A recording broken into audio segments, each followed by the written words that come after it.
Before I go on, let me thank the outgoing Inspector General of Police. I want to thank you for your services to this nation and for your innovative work carried on through your years as Inspector General of Police. Thank you for your services to Nigeria.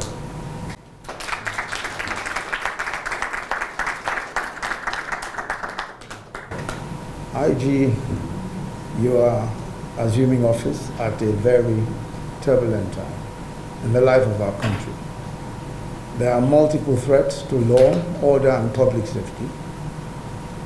The role of law enforcement, and in particular that of the police force, as primary agency charged with maintaining law and order, has never been more important.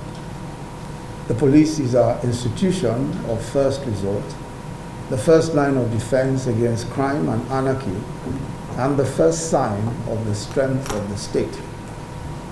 Last year, Mr. President signed the new Police Act, the first police reform legislation to be enacted in almost 50 years. The Act is the centerpiece of our commitment to reinventing the police as an institution that we can all be proud of. It articulates this administration's vision of a modern, competent police force as an institution committed to the preservation of human rights and human dignity and protection of the public against all criminal threats. The challenges before you are indeed onerous and will test your mettle. The organization you are leading is one that is itself facing several challenges. Your officers work still in extremely difficult conditions, and some face the threat of physical harm by terrorists and hostile non-state actors while in the line of duty. Very frequently, they have lived up to expectations, but there is no question at all that there is a lot that needs to be done. There is a lot of work that needs to be done. Under your leadership, the police must now rebuild, in some ways also, the broken bridges of trust with the public and regain the confidence of the citizenry. This is an ongoing challenge, it's an ongoing task that the police force and all of the senior members of the police force must take on as a responsibility, that of a continual process of building trust with the Nigerian public.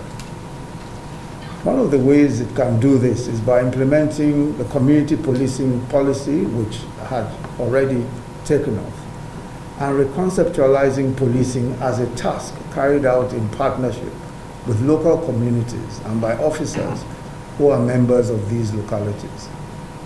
Under your leadership, the force must live up to all of the highest standards of professional conduct and compliance with the rule of law.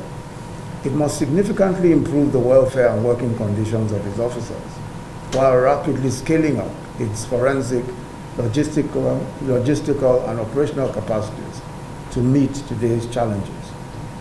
You must stamp out the excesses and abuses and the culture of impunity demonstrated by some elements of the force which provoke public outrage against the institution. In short, your mission is nothing less than the restoration of dignity and high repute of the policing profession and the continuous oiling of that machinery of the police force that enables it to be one that is respected by the populace and by the international community. The testimony of your pedigree and your career thus far is that you are up to the task. The administration stands ready to work with you to reposition the MPF and take it to unprecedented heights of professionalism, competence, and excellence. I therefore welcome you as a key partner to this administration's comprehensive program of reform aimed at repositioning the Nigeria Police Force as a modern, responsive, and citizen-centered law enforcement service. We all expect that you will justify the confidence that Mr. President has reposed in you in naming you to lead the force in these times. I congratulate you once more on behalf of Mr. President and his cabinet, and I wish you all the very best in your tenure.